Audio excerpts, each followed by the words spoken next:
ये धरती पर जिन्होंने कष्ट झेले हैं उनमें निखार आया। थोड़ी थोड़ी परेशानियों पर हिलिए मत, परेशान मत होइए। शरीर को थोड़ा मेहनती बनाइए, शरीर से काम लीजिए। वृक्ष पूजे जाते हैं, लोगों के काम आते हैं। नदियाँ पूजी जाती हैं इसलिए क्योंकि वो लोगों के काम आते हैं। और हम लोग 60, 70, 80 किलो, 100 किलो बहुतों का तो 125 किलो वजन होता है। ऐसे उसको ऐसे ही ढोते हुए घूम रहे हैं जिसका कोई भी मतलब नहीं है। श्रीमद् भगवत गीता में तप का अर्थ है संसार से अपनी इंद्रियों को खींचकर भगवान के साथ जोड़िए। तप के द्वारा पाप जलते हैं, बहुत बड़ा निखार चल के आता है। 8 दिन में, 15 दिन में, महीने में एक बार कोई न कोई व्रत कीजिए, जो भी आपसे हो सो कीजिए।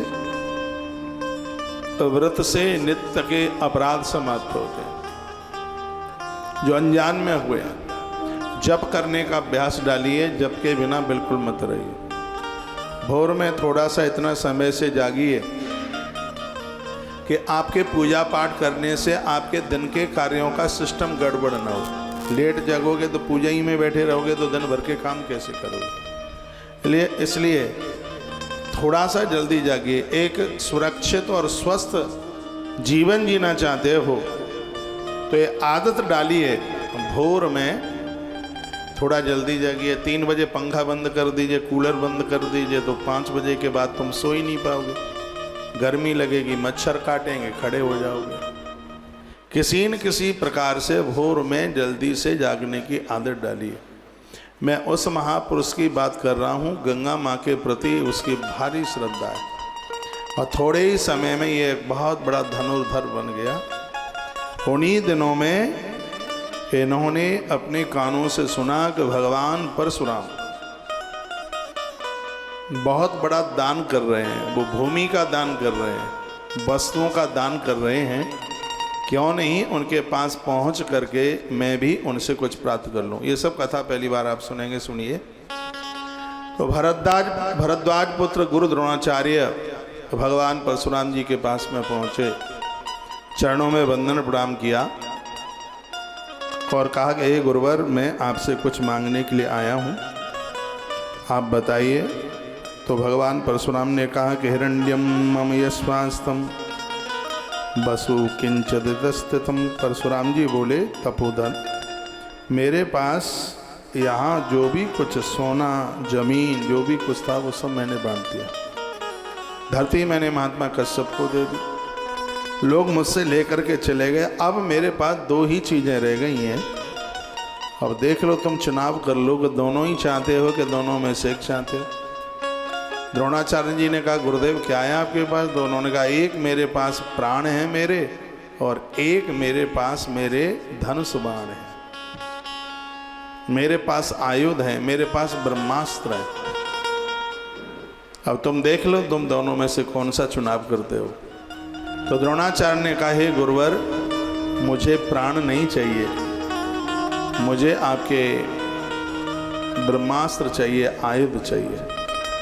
भगवान परशुराम जी ने प्रश्नता पूर्वक ये सब चीज़ें दे दी। देखो कथा कहती है, आप नहीं दे सकते हैं, मना कर दीजिए, लेकिन रो रो करके मत दीजिए, अति प्रसन्न होकर के दीजिए। दधीची ने अपनी हड्डियां मुस्कुराते हुए दी, बर्बरी जी ने अपना मस्तिष्क मुस्कुराते हुए दिया। और दान वही लगता है जो खुशी से दिया जाए, प्रसन्नता पूर्वक दिया जाए। भगवान परशुराम से यदि वो प्राण भी मांगते तो द्रोणाचार्य जी को वो अपने प्राण दे देते।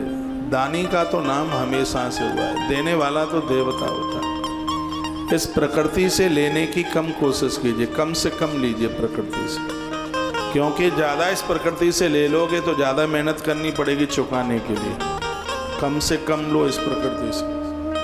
खाने पीने की चीज़ें भी कम लो, पहनने की भी चीज़ें कम लो। ग्रंथ तो कहता है प्रकृति से सम्मान भी कम लो, आदर कम लो। इस प्रकृति से पाम कम छुआओ, क्योंकि पाम छुआने से आपकी तपस्या का मूलधन समाप्त होता है। और यदि वो तप तुम्हारे पास नहीं होगा और किसी ने तुम्हारे यदि चरण छुए हैं, यदि आपके पास आशीर्वाद देने के लिए तपस्या नहीं है, तो पाम छूने वाले के दोष भी तो तुम्हारे ही पास आ जाएंगे फिर। इसलिए तो पूज्य श्री डोंगरी जी महाराज पाम नहीं छुपाते।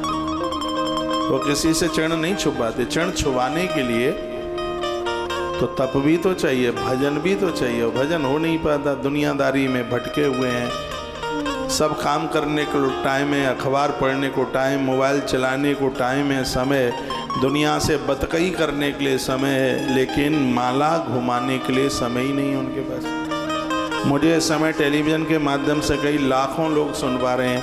लाखों में हजार नहीं, सैकड़ों ही बस ऐसे होंगे जो नित्य माला घुमाते हैं, रोज़ भगवान का नाम लेते हैं, माला घुमाते हैं। बहुतों के पास माला नहीं है, वो वैसे ही नाम ले लेते हैं।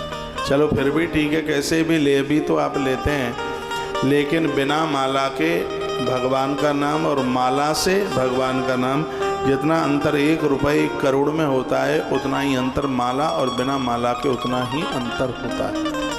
माला पर मैंने अग्नि पुराण से सुनाया है, माला पर जप करने का बहुत ज़्यादा विशेष प्रभाव है। यदि इसको माला पर धुले हुए वस्त्र पहनकर, आसन लगाकर, पंचपात्र सन्मुख रखकर, पूर्व दिशा की तरफ मुँह करके या देवताओं के सन्मुख बैठ करके यदि भगवान का नाम ले लिया जाए तो यह नाम कल्याण कर देता है। जैसे आग पर जानकर अनजान कर पाम रखते हैं, आग जला देती है, उसी प्रकार से भगवान का भी नाम आप लेते हैं तो ये भगवान का जो नाम है वह पापों को, अपराधों को जलाने वाला होता है। ये इसकी इतनी बड़ी महिमा है।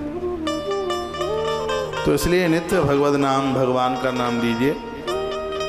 द्रोणाचार्य जी ने भगवान परशुराम जी से उनसे धनुष बाण मांग ली और उन्होंने बड़े प्रसन्न पूर्वक दे दिए। उन्होंने वैशंपायन कहते हैं, जन्मेजय प्रतापी द्रोणाचार्य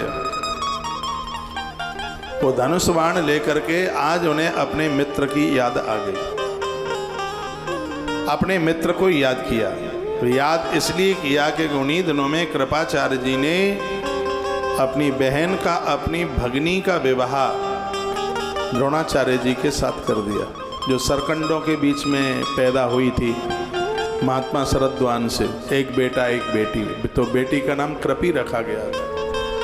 तो उसी कृपी का विवाह गुरु द्रोणाचार्य के साथ में हुआ।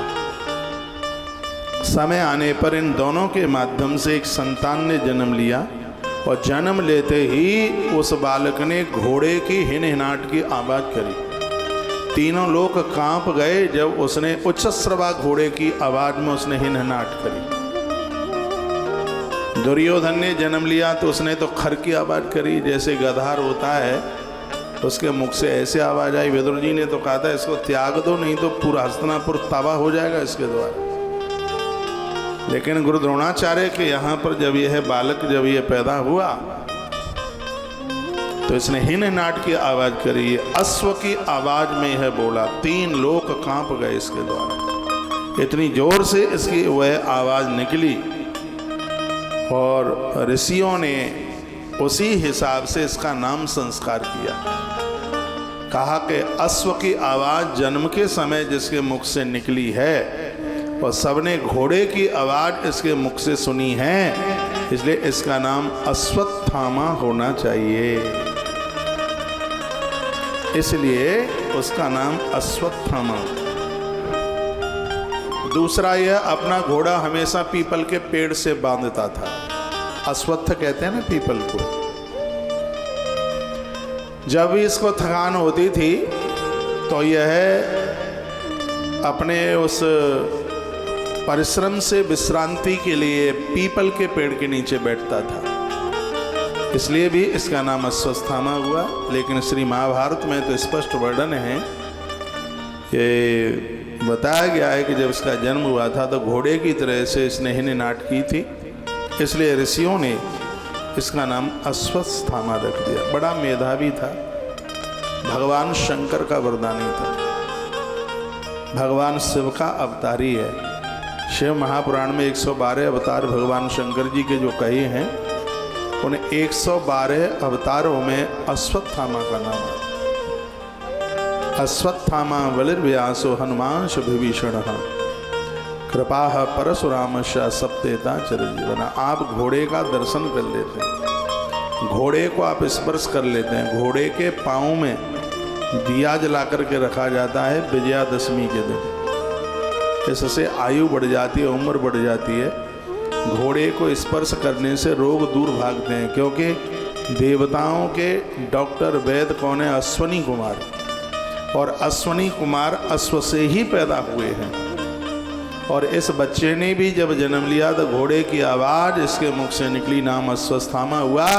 जो अश्वत्थामा का नाम लेंगे वो निरोगी रहेंगे, उन्हें बीमारी पास में नहीं आएगी। ऐसा पद्म पुराण के अंतर्गत लिखा है। 7 चिरंजीवों में उसका नाम आ गया अश्वत्थामा बलिर्व्यासो।